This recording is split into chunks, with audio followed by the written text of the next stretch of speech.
Scary টক্সের আজকের নিবেদন। অভিশপ্ত একটি ক্ষেত।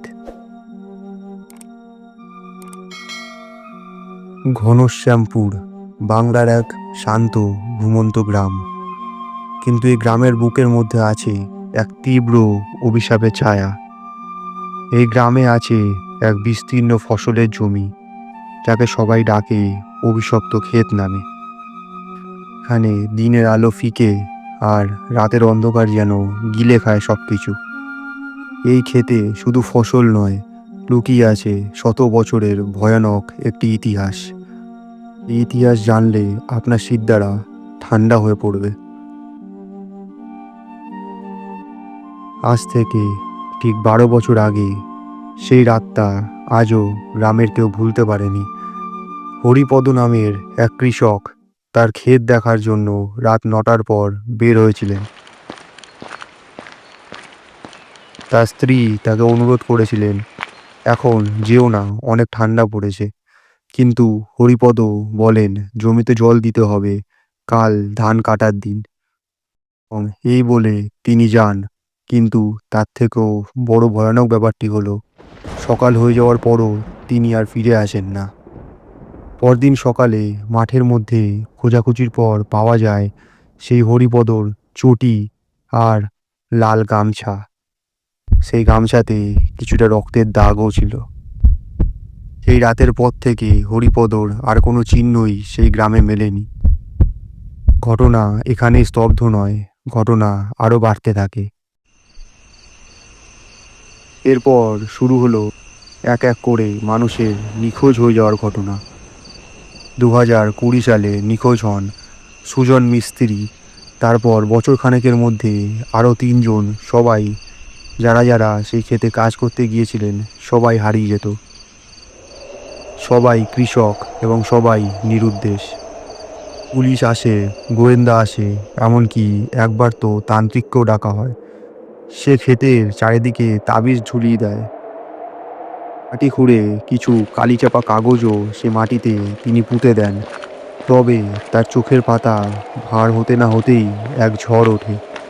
পরদিন সকালে তান্ত্রিককে পাওয়া যায় সেই ক্ষেতের মাঝে অচেতন অবস্থায়। চোখ দুটি একেবারে ফাঁকা, যেন তার চোখ থেকে প্রাণটা বেরিয়ে গেছে। আর এক রহস্যময় ইতিহাস। গ্রামের সবচেয়ে বয়স্ক মানুষ, তার বয়স প্রায় 92 বছর। এই ক্ষেতের একটি ইতিহাস আছে। সে বলে এই মাঠ একসময় ছিল শ্মশান ঘাট। ওখানে নাকি একসাথে 13জন কৃষককে পুড়িয়ে মারা হয়েছিল। তারা নাকি বিদ্রোহ করেছিল জমিদারদের বিরুদ্ধে।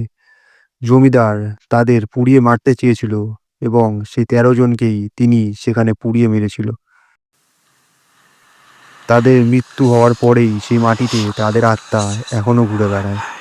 আর সেই থেকে সেই ক্ষেত আর পবিত্র নয়, হয়ে ওঠে অভিশপ্ত একটি জায়গা। যারা এখানে কাজ করে তারা ধীরে ধীরে হারিয়ে যায়, যেন মাটি তাদের নিজের ভেতরে টেনে নিয়েছে।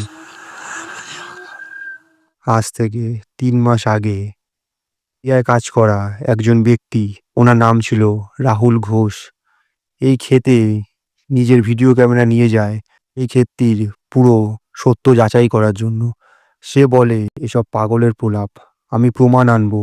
সে তার ক্যামেরা সেট করে, ড্রোন সাথে নিয়ে যায় এবং শুরু করে রাতের মধ্যেই তার ভিডিও শ্যুট। রাত 1:17 তার লাইভ ফিড হঠাৎ বন্ধ হয়ে যায়। ভিডিও শেষ হওয়ার আগেই দেখা যায় ক্যামেরার পিছনে একটি ছায়া ধীরে ধীরে এগিয়ে আসছে। রাহুল কাঁপা কণ্ঠে বলে, কে আছো?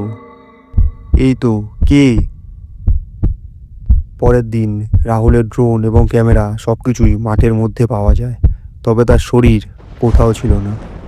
মেমোরি কার্ডে একটাই ক্লিপ, যেখানে শুধু শোনা যায় নিঃশ্বাসের শব্দ আর কাঁচা মাটির ওপর পায়ের ঘর্ষণ।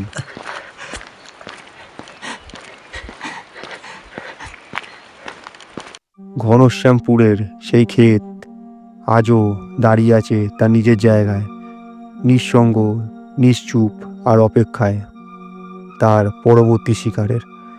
গ্রামের কেউ আর ওদিকে পাও রাখে না, পাখিরাও আর ওই ক্ষেতের ওপর থেকে উড়ে যায় না।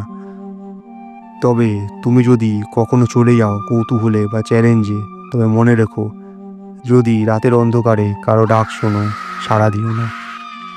এই ছিল আজকের এই ভয়ানক গল্প। চ্যানেলটিকে অবশ্যই সাবস্ক্রাইব করে আমাদের সাথে জুড়ে থাকুন। চ্যানেলটি ভিজিট করুন। চ্যানেলে এরকম আরও অনেক রহস্য রোমাঞ্চ ভিডিও অনেক রয়েছে, যেগুলো আপনাদের পছন্দ হবে। ধন্যবাদ সবাইকে।